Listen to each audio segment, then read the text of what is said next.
Good morning guys. Career लिख के official YouTube channel में आपका स्वागत है। तो आज हम परसेंटेज डिस्कस करने वाले हैं। अभी तक 4 क्लास हो चुकी है परसेंटेज की, ठीक है। परसेंटेज के 4 लेक्चर्स हो चुके हैं। आज आपका 5th लेक्चर है परसेंटेज का। अभी तक हमने जितने भी बेसिक कॉन्सेप्ट थे वो देख लिया है, ठीक है। बेसिक क्वेश्चंस भी लगा लिया है, मॉडरेट क्वेश्चंस भी लगा लिया है। आज कुछ अच्छे लेवल के क्वेश्चंस लगाएंगे जो मेंस से रिलेटेड आपके क्वेश्चंस होते हैं, वो देखना है, ठीक है। सीजीएल मेंस वगैरह में जो पूछे जाते हैं वो चीज़ें देखनी है। और किसी को भी अगर कोई डाउट है परसेंटेज से रिलेटेड या किसी भी टॉपिक से रिलेटेड, तो आप लोग क्या कर सकते हो, टेलीग्राम चैनल पे जाके मैथ्स बाय शशि के नाम से एक चैनल है, वहाँ पे जाके आप सब्सक्राइब कर लो या फिर ज्वाइन कर लो, तो आपको सारे अपडेट्स वहाँ पे मिल जाएंगे। कोई भी डाउट हो वो क्लियर हो जाएगा। और अगर आपको कोई पीडीएफ चाहिए इस लेक्चर का तो वो सब वहाँ पे आपको मिल जाएगा, ठीक है। And this is something about me. चलिए स्टार्ट करते हैं आज का लेक्चर, देखते हैं क्या है।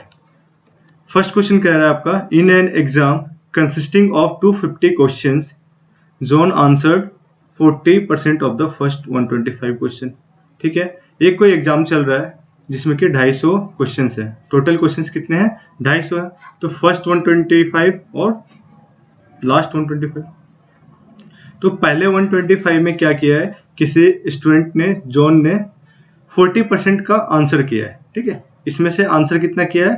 40% क्वेश्चंस का आंसर किया है। मतलब 60% ऐसे क्वेश्चन होंगे जिसमें से वो नॉट आंसर्ड किया, मतलब आंसर नहीं किया उसने, ठीक है। तो 40% 125 का कितना हो गया? 50 क्वेश्चंस। मतलब उसने 50 क्वेश्चंस का क्या सही सही आंसर किया है। तो what percent of the other 125 question does he need to answer correctly for his grade on the entire exam to be 60%। मतलब ये जो नेक्स्ट 125 क्वेश्चन है, इसमें से कितना परसेंट क्वेश्चन इसको सही करना चाहिए ताकि उसकी ओवरऑल परसेंटेज जो है वो 60% हो जाए। अगर ओवरऑल परसेंटेज की बात कर रहे हैं 60%, तो पहले कितने, मतलब इसने 50 क्वेश्चन तो सही कर रखा है ऑलरेडी, ठीक है। इतने क्वेश्चन तो सही कर रखे हैं, लेकिन अगर ओवरऑल उसको 60% चाहिए तो 250 का 60% कितना हो गया? 250 का 60% हो गया 60/100, तो 1010 यहाँ से कट गया। मतलब ओवरऑल उसको 150 क्वेश्चन तो सही करना ही है किसी भी हाल में, ठीक है। ओवरऑल उसे 150 क्वेश्चन सही करना है आउट ऑफ 250 में। तो ऑलरेडी 50 तो सही कर रखा है। डेट मीन्स यहाँ पे हमें किसी तरह जोन को 100 क्वेश्चन तो सही करना होगा, 100 क्वेश्चन और भी सही करना होगा आउट ऑफ 125। तो परसेंटेज कितना हो गया?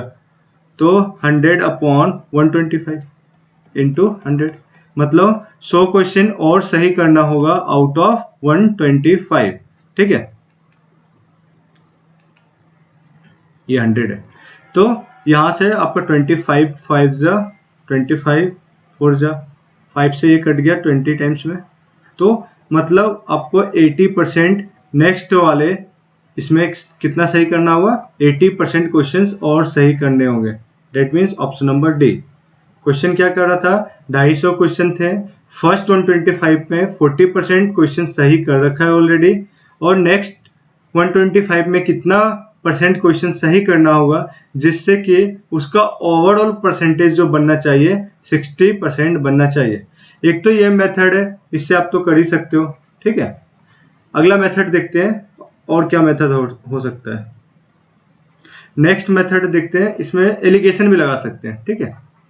मेथड 2, एलिगेशन कैसे लगाएंगे? यहाँ पे आपसे बोल रहा है कि फर्स्ट में 40% सही किया है, ठीक है, फर्स्ट 125 में। अदर 125 का हमें पता नहीं है तो मैंने x% मान लिया है, ठीक है।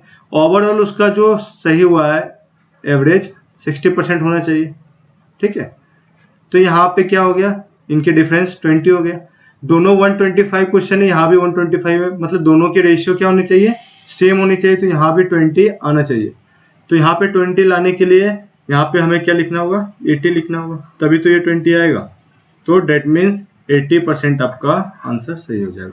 एलिगेशन से इतने इजी से आप कर सकते हो, ठीक है। मतलब ये 20 कैसे आया? क्योंकि इसको 1:1 रेशियो में रखना है, मतलब 125 इधर भी रखना है और 125 इधर भी रखना है। तो 1:1 के रेशियो में कब आएगा? जब यहाँ पे आपका 20 होगा। तो ये 20 तब होगा जब यहाँ पे आपका 80 होगा, तो 80% आपका आंसर हो जाएगा। ऐसे भी आप कर सकते हो 1 सेकेंड में, ठीक है। बहुत ही इजी क्वेश्चन है। नेक्स्ट क्वेश्चन देखते हैं। नेक्स्ट क्वेश्चन क्या बोल रहा है, a student got 22 marks more in French than what she got in German and her German marks are 28% of the sum of the French and German. तो उसका 28% है। पहले ये तो बताओ 28% को फ्रैक्शन में कैसे लिखेंगे। आप ऐसे लिखोगे 28 अपॉन 100%, हटा के 100 लिख सकता हूँ, ठीक है। 4 से काट दिया 7 टाइम्स में, 4 से काट दिया 25 टाइम्स में, तो ये क्या हो गया 7 अपॉन 25। मोर का बात हो रहा है तो इसको प्लस कर सकते हैं, ठीक है। लेकिन यहाँ पे ऐसे रखना है, आपका टोटल 7 अपॉन 25 हो गया। तो यहाँ पे क्या बोल रहा है, her German marks are 28% of the sum of both. ये आपका क्या हो गया, सम हो गया। ये आपका क्या हो गया, सम हो गया बोथ जर्मन एंड फ्रेंच का, ठीक है। और ये 28% कौन सा मार्क्स है आपका, हर जर्मन मार्क्स आर, ये मतलब जर्मन के मार्क्स है, ठीक है। जर्मन सब्जेक्ट में उसके कितने मार्क्स आए, 7 आए, और सम क्या है आपका, जर्मन और फ्रेंच का सम कितना है, 25 है। आप ऐसे भी लिख सकते हो, यहाँ पे जर्मन लिख दिया, मतलब जर्मन में कितने मार्क्स मिले, उसको 7 मिले। फ्रेंच में कितने मिलेंगे, तो आप क्या करोगे 25 माइनस 7 कर दोगे, 18 मार्क्स मिले होंगे, ठीक है। दोनों का सम दे रखा है नीचे, और ये टोटल हो गया आपका। तो टोटल कितने हो गए, 25 हो गए। पूछा क्या गया आपसे, then what are the French marks. अच्छा, उसको 22 मार्क्स ज्यादा मिले हैं, किसमें, फ्रेंच में। यहाँ पे आपको कितना ज्यादा दिख रहा है, 11 यूनिट। इन दोनों को सब्ट्रैक्ट किया तो आपको दिख रहा होगा यहाँ पे 11 यूनिट ज्यादा मिल रहा है, किसमें, फ्रेंच में। फ्रेंच में कितना ज्यादा मिल रहा है, 11 यूनिट। यही 11 यूनिट आपका 22 मार्क्स के बराबर हुआ कि नहीं, क्योंकि उसमें क्वेश्चन में दे रखा है कि 22 मार्क्स ज्यादा मिले उसको फ्रेंच में, तो 11 यूनिट की वैल्यू कितनी हो गई, 22 मार्क्स हो गया। बट आपसे पूछा क्या गया कि उसकी फ्रेंच मार्क्स कितनी है, मतलब 18 यूनिट की वैल्यू पूछी गई है। तो 1 यूनिट बराबर यहाँ पे क्या हो गया, 1 यूनिट की वैल्यू हो गई 2 मार्क्स, ठीक है। अगर आपसे फ्रेंच का पूछा गया तो फ्रेंच का निकाल लेंगे। फ्रेंच में मार्क्स कितने आए उसके, 18 यूनिट के बराबर आए, डेट मीन्स 18 इंटू 2 मार्क्स, तो कितने हो गए, 36 मार्क्स हो गए, ठीक है। तो उसके टोटल ओवरऑल मार्क्स कितने हो गए, फ्रेंच में 36 मार्क्स आए, ठीक है। ऑप्शन नंबर ए में सही दिख रहा है। पहले मैंने क्या किया, वो परसेंटेज को कैलकुलेट कर लिया रेशियो में, और नीचे वाला जो आपका दोनों का सम दे रखा है, ये कितना दे रखा है 28%, तो ये 7 हो गया। से आप बिना फ्रैक्शन में चेंज किए हुए भी कर सकते हो, यहाँ पे डायरेक्ट 28 मान लोगे और यहाँ पे 100 मान लोगे, ठीक है। तो ये कितना हो जाएगा आपका 72 हो जाएगा, वहां से भी आपका आंसर आ जाएगा, ठीक है। उसमें भी कोई इशू नहीं है, वहां से भी सॉल्व हो जाएगा, ठीक है। चलिए नेक्स्ट क्वेश्चन की ओर, ठीक है। अगला क्वेश्चन आपका क्या है, Ravi is 12 years younger than Sumit and Ravi is age is 40% of the sum of his and Sumit age. Same उसी तरह इसमें 40% की बात कर रहे हैं, तो 40% क्या होता है, 2/5 होता है। तो नीचे आपका क्या है, दोनों टोटल दे रखा है, रवि प्लस सुमित की एज दे रखा है, ऊपर में क्या है, रवि का एज दे रखा है, ठीक है। रवि का एज क्या है, 20% है। तो यहाँ पे आपका रवि का एज कितना हो गया, 2 हो गया, मान लो 2 यूनिट है। तो सुमित का एज क्या हो जाएगा, यहाँ पे एस होगा,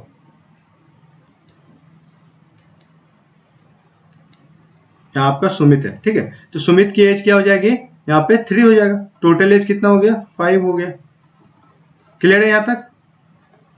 चलिए, what would be the Sumit age after 9 years. आपको सुमित का एज बताना है 9 साल के बाद क्या होगा, लेकिन इनके डिफरेंस कितना दे रखा है, 12 यूनिट का डिफरेंस दे रखा है। यहाँ पे डिफरेंस कितना दे रखा है, 12 यूनिट का, ठीक है। तो यहाँ पे तो डिफरेंस क्या है आपका, 1 यूनिट है। 1 यूनिट बराबर क्या हो गया आपका, 12 ईयर्स के बराबर हो जाएगा। आपसे पूछा क्या गया, सुमित का, तो 3 यूनिट क्या हो जाएगा, 3 यूनिट हो जाएगा 36 ईयर्स। लेकिन आंसर अभी नहीं आया। आपसे पूछा गया 9 ईयर्स आफ्टर, ये सुमित का प्रेजेंट एज है, ये सुमित की प्रेजेंट एज है, ठीक है। लेकिन 9 ईयर्स आफ्टर कितना हो जाएगा, 9 ईयर्स आफ्टर आपका हो जाएगा 36 प्लस 9 ईयर्स, ठीक है। यही आपका सुमित का 9 साल के बाद का एज हो जाएगा, तो ये आपका 45 ईयर्स आएगा, ठीक है। तो ये आपका करेक्ट आंसर हो गया। तो इसमें कुछ नहीं है, परसेंटेज का थोड़ा सा यूज है। परसेंटेज को मैंने फ्रैक्शन में कर लिया। नीचे आपका टोटल है, ये रवि के एज दे रखी है, तो यहां से आपका निकल गया डिफरेंस से, ठीक है। नेक्स्ट क्वेश्चन देखते हैं, क्वेश्चन नंबर 4। क्वेश्चन नंबर 4 क्या कर रहा है, a man saves a certain part of his money income so that he can purchase a car in 22 months. एक कोई बंदा है जो खरीदना चाह रहा है, कार खरीदना चाह रहा है, ठीक है। तो हर महीने वो कुछ ना कुछ रुपए बचा के वो सोचता है कि 22 महीने में कार खरीद लेगा, मतलब हर महीने बराबर ही रुपीज बता है। मान लो वो सेव कितना कर रहा है पर मंथ, सेव कर रहा है per month x rupees per month, ठीक है, x rupees per month save कर रहा है, समझ में आ रही है। तो अगर उसको कार खरीदना होगा तो 22 मंथ में कितना सेव हो जाएगा, 22 मंथ्स में सेव कितना कर लेगा वो, 22x, ठीक है, 22x सेव कर लेगा। तो यही आपका तो कार का प्राइस हो जाएगा, यही तो प्राइस ऑफ कार हो जाएगा। कार की प्राइस कितनी हो गई 22x, मतलब हर महीने वो कितना सेव कर रहा है, एक्स रुपीज कर रहा है पर मंथ, तो 22 महीने में 22x सेव कर लेगा, यही उसकी क्या हो जाएगी, कार की प्राइस हो जाएगी। लेकिन आपसे क्या बोला गया, find the percentage increase in his saving so that he can by that car in 18 months. लेकिन बोल रहा है अब उसे कार 18 मंथ्स में खरीदना है, दैट मीन्स अब उसको कितना सेव करना होगा, न्यू सेविंग कितनी करनी होगी उसे, मतलब 22x रुपीज बचाना है उसे, सेव करना है उसे 18 मंथ्स में, तो 22x अपॉन 18 हो जाएगा, ये उसकी क्या हो जाएगी, अब पर मंथ की सेविंग आ जाएगी, ठीक है। तो डिफरेंस इन सेविंग क्या हो गया, कितना इंक्रीज करना पड़ा, इंक्रीज इन सेविंग लिख लो, इंक्रीज इन सेविंग, मतलब सेविंग में कितना इंक्रीज करना पड़ा, पहले सेविंग कितना था, x था, अब न्यू सेविंग कितना है, इतना पर मंथ है, ठीक है। तो आप क्या करोगे, 22x अपॉन 18 में माइनस कर देंगे हम x से, तो ये क्या आ जाएगा 4x बाय 18 आ जाएगा, आएगा कि नहीं, यहाँ तक क्लियर है, ठीक है। इतना इंक्रीज करना पड़ेगा। अब तो हमें क्या करना है, इंक्रीज परसेंट निकालना है कि कितना परसेंट इंक्रीज करना पड़ रहा है। तो आप क्या करोगे, जितना इंक्रीज करना पड़ रहा है आउट ऑफ क्या लिख दोगे, x लिख दोगे, जितना पहले था इनटू में क्या लिख दोगे 100 लिख दोगे, ठीक है। ये x से x गया, अब ये क्या हो गया 2/9 हो गया, तो 2/9 कितना होता है 22 होल 2/9% होगा, ठीक है। आपका ऑप्शन नंबर सी सही हो जाएगा, ठीक है। इसको ऐसे भी लिख सकते हैं परसेंटेज में, पॉइंट में, डेसिमल में, 2 ऐसा कुछ आएगा, ठीक है, समझ में आ रहा है। तो x रुपीज पर मंथ बचा रहा है, कार की प्राइस 22 महीने में 22x होगी, ठीक है। अब लेकिन उस 22x को बचाना है उसे 18 महीने में, तो अपन 18 कर दिया, इतना रुपीज पर मंथ हो गया। अब उसकी सेविंग में इंक्रीज कितनी हो गई, new saving minus original saving कर दिया, ठीक है, क्लियर है यहाँ तक। तो 4x अपॉन 18 आ गया इंक्रीज इन सेविंग, अभी increase in saving upon original saving into 100 कर दिया, तो ये परसेंटेज इंक्रीज आ गया, क्लियर है यहाँ तक। नेक्स्ट क्वेश्चन देखते हैं, क्वेश्चन नंबर 5।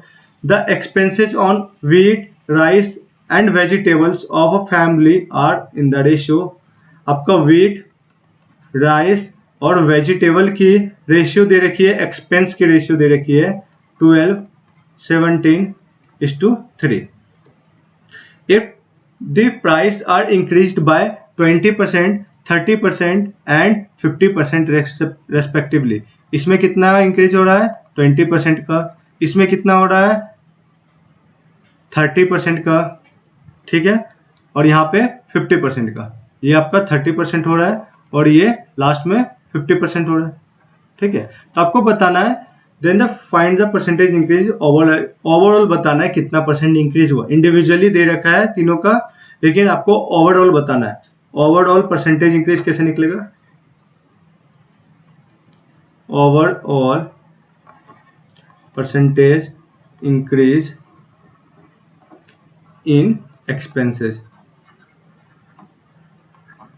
क्या करोगे आप 12 इंटू 20, 12 में कितना इंक्रीज हुआ 20 का, प्लस 17 इंटू 30, 17 में कितना इंक्रीज हुआ 30 का, प्लस 3 इंटू 50, अपॉन में क्या करोगे इन तीनों का सम कर दोगे, 12 प्लस 17 प्लस 3, ठीक है। तो ये कितना हो गया 240, 510 और 150 हो गया, अपॉन में क्या लिख दोगे 32, इनको ऐड कर लेते हैं 0516 प्लस 401 2 7 प्लस 2 9 अपॉन 32। अब इनको डिवाइड कर लोगे तो आपका ऑप्शन नंबर डी आ जाएगा। ठीक है, डिवाइड करके देख भी सकते हैं कितना होगा। 4 से 8 टाइम्स में जाएगा, 4 से 4 2 जा 8, 4 2 जा 8, 4 5 जा, अब क्या हो जाएगा,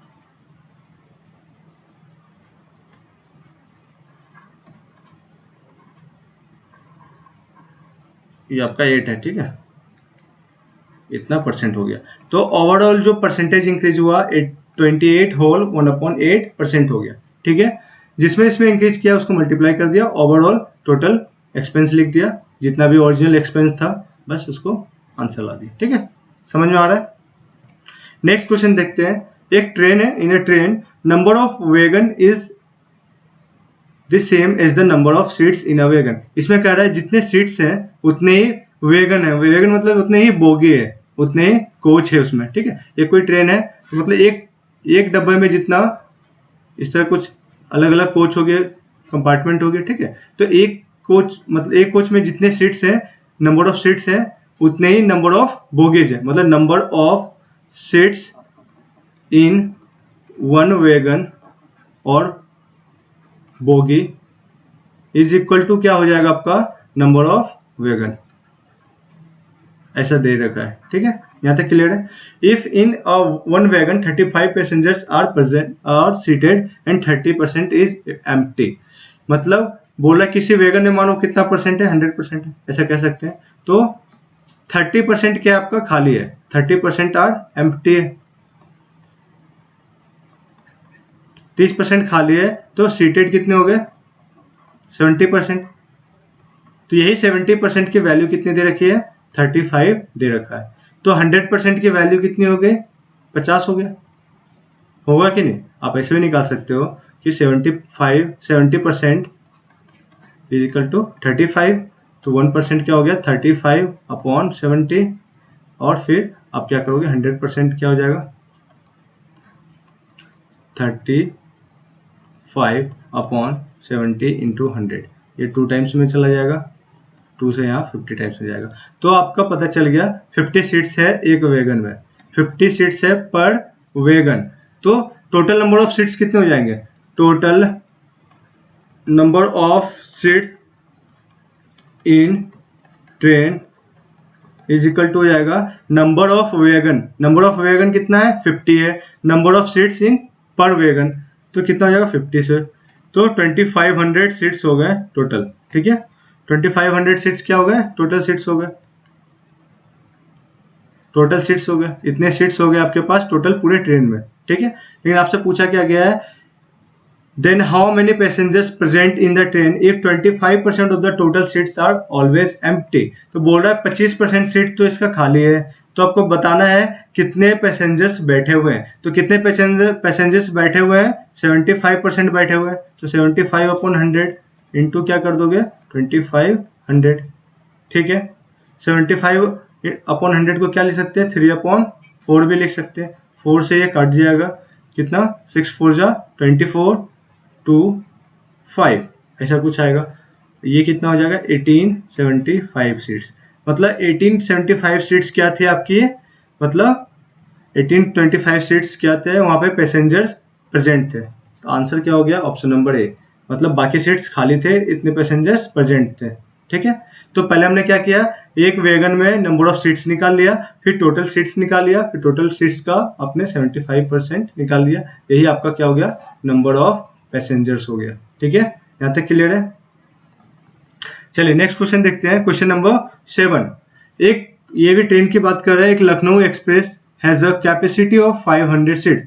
इसमें टोटल सीट्स दे रखा है कितना है, टोटल सीट्स दे रखा है आपका क्वेश्चन में कितना है 500 है। ठीक है, टोटल सीट्स 500 है, of which 10% are in executive class. इसमें दो तरह के क्लास दे रखे हैं, एक आपका एग्जीक्यूटिव क्लास है, ठीक है, और दूसरा क्या आपका चेयर कार है। देखिए होंगे बहुत सारे ट्रेन में ऐसा होता है कि चेयर कार होते हैं बहुत सारे, कुछ एग्जीक्यूटिव क्लास होते हैं। तो एग्जीक्यूटिव क्लास कितना है 10% है, डेट मीन्स चेयर कार आपका 90% है, ठीक है। तो 10% कितना हो गया 500 का 50 सीट्स हो गए, और ये कितना हो गया 450 हो गया, कह सकते हो, ठीक है। During one journey the train was book to 85% of its capacity, इसका 85% बुक था, डेट मीन्स क्या कह सकते हो आप, इसका 15% खाली भी था, है ना। इसकी 85% वैसे कितना हो जाएगा, इसका 15% कितना होगा पहले, तो आप बताओगे 75 हो गया। 15% इसका कितना होगा, मतलब 75 सीट्स क्या थे, वैकेंट थे। किसी एक पर्टिकुलर जर्नी में 75 सीट्स क्या थे, वैकेंट थे। कैसे थे वैकेंट, क्योंकि उसका 85% बुक था, तो वैकेंट कितना होगा 15%, तो इसका 15% वैकेंट कर दिया। चलो देखते हैं बाद में क्या करना है। If executive class was book to 96%, मतलब 50 का 96% क्या था, बुक था। ये क्या था, बुक्ड था। बुक्ड कितने थे 96%, 50 का 96% कितना हुआ, मतलब 48 सीट्स क्या थे, बुक्ड थे, और वैकेंट कितना था, मतलब खाली कितना था 4%, डेट मीन्स 2 सीट्स खाली थे, 2 सीट्स खाली था किसी पर्टिकुलर जर्नी में। Then how many seats of chair car were empty, तो भाई इसमें पूछ रहा है कितने सीट्स वैकेंट थे, ठीक है। मतलब यहाँ पे आप देख सकते हो टोटल सीट्स कितने वैकेंट थे, आपके टोटल सीट्स 75 वैकेंट थे किसी पर्टिकुलर जर्नी में। 75 में से 2 सीट्स कहाँ थे, एग्जीक्यूटिव क्लास के वैकेंट थे, तो आपके चेयर कार के कितने वैकेंट होने चाहिए थे, 73, डेट मीन्स 73 सीट्स ऐसे थे चेयर कार में जो आपका खाली जा रहा था, तो ये आपका आंसर हो गया 73। अगर टोटल सीट्स पूछते कितने खाली हैं तो 75 बोलते, अगर पूछते एग्जीक्यूटिव में कितने खाली हैं तो 2 बोल सकते थे, या आपसे ये पूछ सकता था चेयर कार में कितने फिल कर रखे हैं तो कितने बुक्ड है टिकट, तो इतना माइनस इतना कर दोगे तो यहाँ पे आपका बुक टिकट भी आ जाएगा कि बुक कितने थे, ठीक है। कुछ भी पूछ सकता है, यहाँ पे आपका वैकेंट पूछा था चेयर कार का, तो 73 आपका आंसर हो गया, ऑप्शन नंबर डी हो गया। देख रहे हो बहुत इजी है, बस अच्छे से अरेंज करके बनाना है, ठीक है, कंफ्यूज नहीं होना है। नेक्स्ट क्वेश्चन देखते हैं। In a factory 60% of the workers are above 30 years, ये कोई फैक्ट्री है जहां पे कुछ वर्कर्स क्या है 30 ईयर्स से ज्यादा के हैं और कुछ वर्कर्स क्या होंगे 30 ईयर्स से लेस के होंगे, ऐसा कुछ बोल सकते हो, है ना।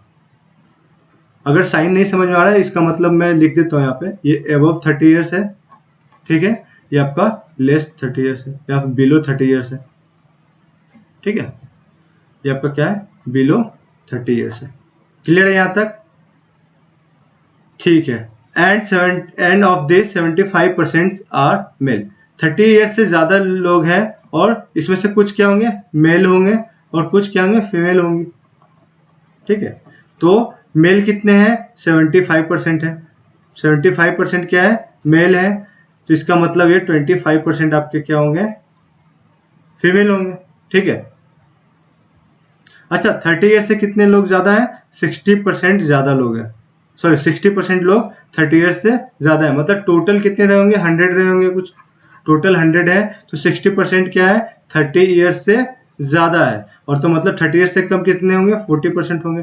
अच्छा यार 75% ऑफ 60% निकाल लेंगे तो कितना हो जाएगा 45 हो जाएगा, मतलब ऐसे 45 लोग हैं जो मेल हैं और 15 लोग ऐसे हैं जो फीमेल है, ठीक है। ऐसा कह सकते हो कि टोटल 100 था, 100 में 60% क्या है 30 साल से ऊपर है, अब उसमें 60% का 75% जो है आपके मेल है, मतलब 60 का 75% कितना हो गया 45 हो गया, तो 45 मेल है और 15 फीमेल है। If they are 450 female workers above 30 years, मतलब ये जो 15% आ रहा है ये आपका 450 के बराबर दे रखा है, 450 वर्कर्स, मतलब 15% वैसे लोग हैं जो फीमेल भी है और आपका 30+ ईयर्स के वर्कर है। तो आप क्या करोगे, आपसे पूछा गया है find the total number of workers, मतलब आपसे पूछा गया है 100% कितने हैं, 100% वर्कर निकालना है, तो आप 450/15 इंटू 100 कर दोगे, सिंपल है। ये 30 टाइम्स में गया और यहाँ पे क्या हो गया 3000 आंसर हो गया। तो टोटल वर्कर्स कितने हो गए आपके 3000 हो गए, टोटल वर्कर्स कितने हो गए 3000 हो गए, ठीक है। क्लियर है, बहुत ईजी है। पहले क्या किया अपने परसेंटेज को अरेंज कर लिया कि टोटल हमने मान लिया कि टोटल वर्कर्स वहां पे 100 थे, 100 में से 60% वैसे लोग थे जो 30 ईयर्स के एबव थे, तो बाकी 40% 30 ईयर्स से बिलो हो गए। अब उन 60% में से कुछ मेल थे कुछ फीमेल थी, तो 75% मेल थे और 25% फीमेल थी, तो इनका 25% 60 का कितना होता है 15 होता है, तो ये 15 के बराबर 450 दे रखा है क्वेश्चन में। ठीक है, नेक्स्ट क्वेश्चन को चलते हैं, क्वेश्चन नंबर 9। क्वेश्चन नंबर 9 क्या कर रहा है, the consumption of people of a family is increased by 20% and the expenses is also increased by 40%। तो एक फॉर्मूला होता है यहाँ पे आप देख सकते हो, price into consumption is equal to क्या हो जाएगा, आपका एक्सपेंस हो जाएगा, होगा कि नहीं। मतलब किसी चीज की अगर प्राइस बढ़ेगी तो एक्सपेंस बढ़ेगा, किसी चीज की कंजम्पशन बढ़ जाएगी तो तब भी एक्सपेंस बढ़ेगा, अगर दोनों बढ़ जाएगा तब भी एक्सपेंस बढ़ेगा। ठीक है, तो यहाँ पे क्या बोल रहा है, पहले ओरिजिनल में निकाल के देखता हूँ क्या है। ठीक है, मैंने मान लिया ओरिजिनली कि प्राइस आपका किसी फैमिली का या किसी चीज ऑब्जेक्ट का, किसी फूड का 100 था और कंजम्पशन भी 100 था, तो उसकी एक्सपेंसेस भी कितनी होगी 10,000 हो जाएगी। क्लियर है ओरिजिनल। अब न्यू क्या कंडीशन बोल रहा है, न्यू कंडीशन ये बोल रहा है 20% इंक्रीज हो गया है कंजम्पशन में, मतलब आपका जो कंजम्पशन पहले था 100 अब वो कितना हो गया 120 हो गया, and the expenses is also increase by 40%। अगर इसका 40% इंक्रीज करेंगे तो ऐसा कुछ होगा। क्लियर है यहाँ तक। तो आपसे पूछा गया है कि प्राइस कितना परसेंट इंक्रीज हुआ है, तो प्राइस हमें पता नहीं कितना इंक्रीज हुआ, एक्स मान लिया। ठीक है, परसेंटेज चेंज इन प्राइस, तो एक्स बराबर क्या हो जाएगा आपका, न्यू एक्स क्या आ जाएगा 140 अपॉन 120 ऐसा कुछ होगा। ठीक है, तो 10 कैंसिल आउट हो गया, 4 से चला गया 3 टाइम्स में, 4 से ये जाएगा 4 3 जा 12, 2 और 0 2 5, 350 आ गया। ठीक है, 350 अपॉन 3 हो गया, तो आपका इंक्रीज कितना हुआ, इंक्रीज कितना हो गया, परसेंटेज चेंज इन प्राइस क्या हो गया, चेंज इन प्राइस क्या हो गया पहले ये बताओ, change in price 350 upon 3 minus क्या करोगे 100 कर दोगे, तो ये आपका 50 अपॉन क्या आ जाएगा 3 आ जाएगा। ठीक है, 50 अपॉन 3 आ गया, तो परसेंटेज चेंज क्या हो जाएगा, परसेंटेज चेंज हो जाएगा 50 अपॉन 3 अपॉन में 100 आएगा इंटू 100, मतलब ओरिजिनल क्या था उसका प्राइस 100 था, 50 अपॉन 3 क्या हो गया आपका चेंज आ गया, तो 100 से 100 ये गया, 50 अपॉन 3 कितना हो जाएगा 16 होल या 16.66%, तो आपका ऑप्शन नंबर सी हो गया। ठीक है, इसमें कुछ नहीं था, एक छोटा सा फॉर्मूला है, प्राइस अगर इंटू कंजम्पशन क्या होता है आपका एक्सपेंस के बराबर होता है। प्राइस में कोई कितना चेंज आया ये बताना है आपको, कंजम्पशन में दिखा रखा है 20% का चेंज है और यहाँ पे 40% का चेंज है। ठीक है, तो आपको बताना है प्राइस में कितना चेंज आया, तो प्राइस निकाल लिया कितना, न्यू प्राइस क्या है, ये आपका न्यू प्राइस हो जाएगा, है ना, न्यू प्राइस पता चल गया, तो चेंज इन प्राइस पता चल गया, परसेंटेज चेंज इन प्राइस ये आपका यहाँ से आ जाएगा। ठीक है, क्लियर है। तो ठीक है, आज के लिए आपका इतना ही है। जो भी बच्चे अगर आप लोग एसएससी की प्रिपरेशन कर रहे हो, रेलवे की प्रिपरेशन कर रहे हो या किसी भी गवर्नमेंट एग्जाम्स की प्रिपरेशन कर रहे हो जिसमें भी आपका इन सब टॉपिक आ रहा है, परसेंटेज या फिर अरिथमेटिक की कोई भी टॉपिक, एडवांस की कोई भी टॉपिक आपके सिलेबस में है, तो आप लोग प्लीज इस वीडियो को इस चैनल को सब्सक्राइब कर सकते हो, उनके लिए सबके लिए हेल्पफुल है। ठीक है, और नेक्स्ट टॉपिक आप लोगों को क्या पढ़ना है आप लोग कमेंट बॉक्स में भी कर सकते हो, जो भी टॉपिक आपको पढ़ना है, नेक्स्ट टॉपिक कौन सा डिस्कस करना चाहिए हमें आप बता सकते हो, सजेशंस दे सकते हो कि ये टॉपिक पहले करवा दें। ठीक है, हमारी यूट्यूब चैनल की लिंक यहाँ पे दे रखी है, आप यहाँ पे जाके प्लीज सब्सक्राइब कर दें। अगर वीडियो अच्छा लग रहा है अपने दोस्तों के साथ जरूर शेयर करें।